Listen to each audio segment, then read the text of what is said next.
Hi students, welcome to maths YouTube channel.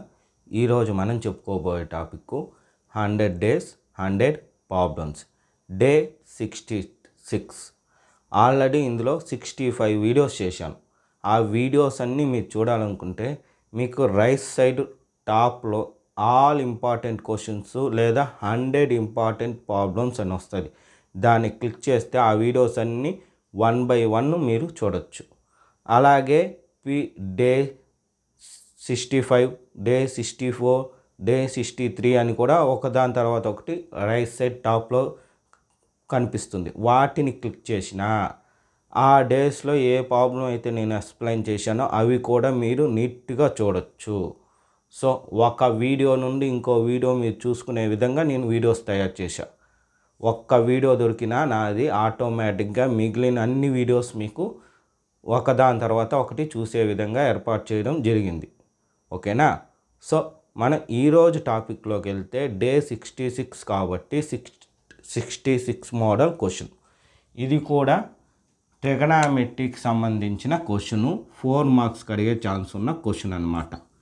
ఇక్కడ మీరు గమనిస్తే క్వశ్చన్ చూడండి. The size of A right triangle PQR is equal to PQ is equal to 7 centimeters, QR is equal to 25 centimeters and angle P is equal to 90 degrees respectively. Then find tan Q minus tan R. ఇది question. ఇక్కడ మీకు right angle triangle అని mention చేశాడు. అది mention చేసినా చేయకపోయినా sign కాసు టాను ఉందంటే 99% right angle triangle. 1% కొన్ని లెక్కల్లో మాత్రం ఆ ట్రయాంగిల్ మారుంటుంది. దానికి చెప్పే కండిషన్ ఆ క్వశ్చన్లో మెన్షన్ చేసి ఉంటారు. ఓకే, ఇప్పుడు ఈ క్వశ్చన్కి వస్తే ఇది రైట్ యాంగిల్ ట్రయాంగిల్ కాబట్టి first right angle triangle diagram గీసుకోవాలి. ఇది కంపల్సరీ ఇటువంటి ప్రాబ్లమ్స్. ఇక్కడ 90 degrees ఉంది. సో 90 degrees ఎక్కడ ఉండేది వాడే చెప్పేసాడు. ఎక్కడుంది? P దగ్గర ఉంది. సో ఇది P, ఇది Q, ఇది R. ఇంకేం చెప్పాడు? PQ వాల్యూ ఇచ్చాడు. ఎంతని? 7 centimeters. PQ అంటే ఇది 7 centimeters. నెక్స్ట్ QR ఏది? ఇది QR 25 centimeters. నెక్స్ట్ 90 degrees అన్నాడు. దీని వాల్యూ ఇవ్వలేదు, అంటే PR అనే దాని వాల్యూ ఇవ్వలేదు. సో 2 వాల్యూస్ ఇచ్చి సైజ్లో 2 సైడ్లు ఇచ్చి మూడోది ఇవ్వలేదు కాబట్టి ఖచ్చితంగా పైథాగరస్ థియరమ్ని యూజ్ చేయాలి. సో ఫస్ట్ వాడు ఇచ్చింది రాసుకుంటాం. Given that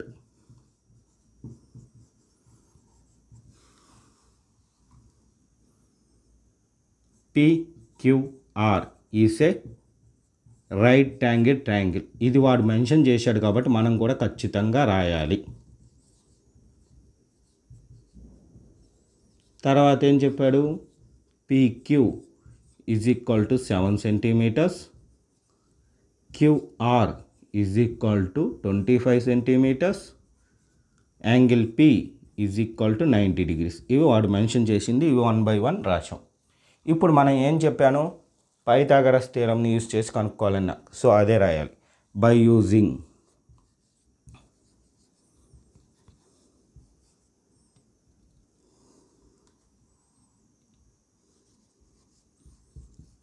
Pythagoras theorem.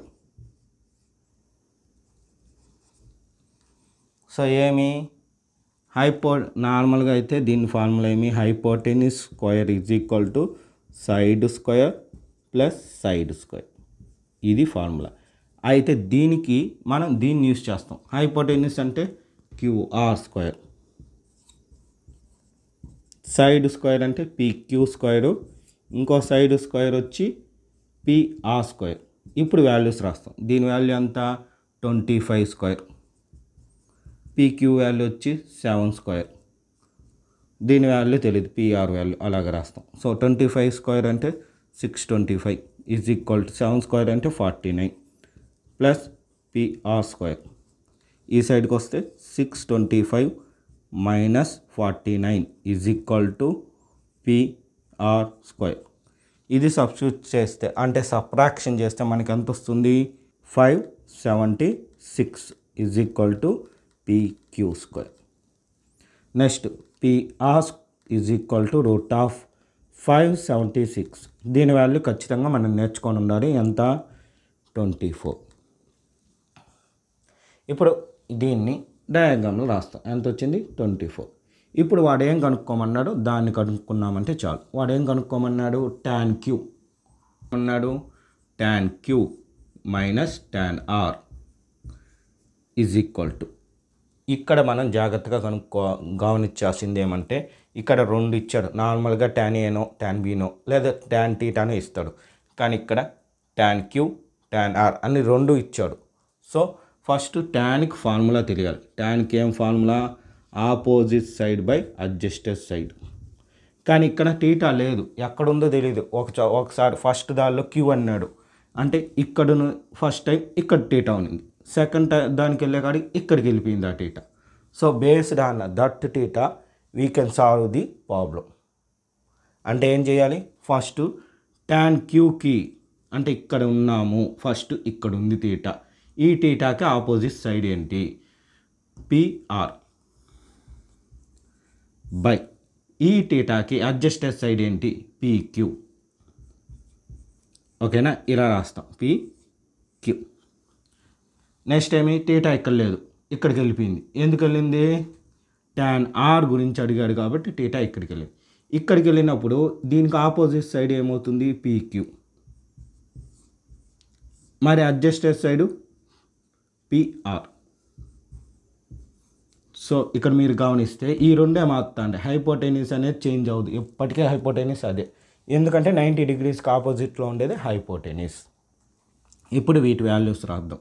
PR అంటే 24/7, ఇది 7/24. సో ఇక్కడ ఎల్సిఎం తీసి అదంతా చేస్తాము. కాకపోతే అది లేకుండా సింపుల్గా 2 ఫ్రాక్షన్స్ మధ్యన మైనస్ ఉంది కాబట్టి క్రాస్ అండ్ స్ట్రైక్ చేస్తాం. అంటే 24 × 24 576, 7 7s are 49. ఇది 7 × 24 వేసుకుందాం. ఇప్పుడు ఇది సబ్ట్రాక్షన్ చేస్తే 16లో 9 పోతే 7. సో ఇంకా ఇక్కడ 6 ఉంటుంది. 6లో 4 పోతే 2, 5/7 × 24. ఇప్పుడు ఇది క్యాన్సిలేషన్ మ్యాక్సిమం అవుతుందా అవదా అనేది మనం చెక్ చేసుకోవాలి. మ్యాక్సిమం క్యాన్సిలేషన్స్ అవ్వదు. సో 7తో మల్టిప్లికేషన్ చేసామనుకోండి, 7 4s are 28, 2 8, 7 2s are 14, 1 2 16, పైన 576, 527. ఇది ఆన్సర్. ఎంత వచ్చింది? 527/168. ఇది వాల్యూ. ఓకేనా? ఇదే మోడల్లో మీరు ఈ ప్రాబ్లం అంటే ఇది ఎక్సర్సైజ్ 11.1లో థర్డ్ ప్రాబ్లం చేయొచ్చు. ఓకే, ఈ విధంగా మీకు ఇంకా 34 వీడియోస్ వస్తాయి. అవన్నీ మీరు చూడాలనుకుంటే నా ఛానల్ తప్పకుండా సబ్స్క్రైబ్ చేసుకోండి. మీ ఫ్రెండ్స్ అందరికీ షేర్ చేయండి. మీరు చూసిన వీడియోని లైక్ చేయండి. Okay, thank you.